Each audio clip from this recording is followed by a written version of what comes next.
Are you grateful to God because you have a faithful family? Wait lang, kalimutan ko maligo.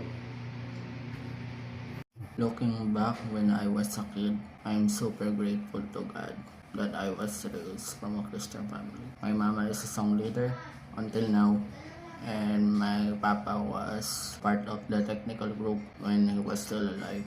And I see that they are fully committed in serving God here at this church. And I'm super grateful din na pinakita nila sa amin yung pananampalataya nila kay Lord. And even though I don't have a personal relationship with God when I was a kid until 2023, nakikita ko talaga yung pananampalataya nila kay Lord na sobrang lakas, to the point na umaasa ako sa kanila para lang makapasa ako sa mga pack subjects ko when I was in high school. Kaya I'm super grateful for them.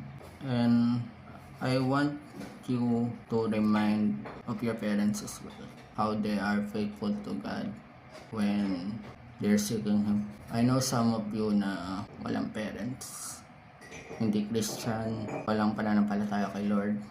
Look for the people that God gave you, and sa tingin mo parang sila na yung naging spiritual mother and father nyo, like sa church, mga cell group leaders nyo, or mga pastors, mga elders. Be grateful to them.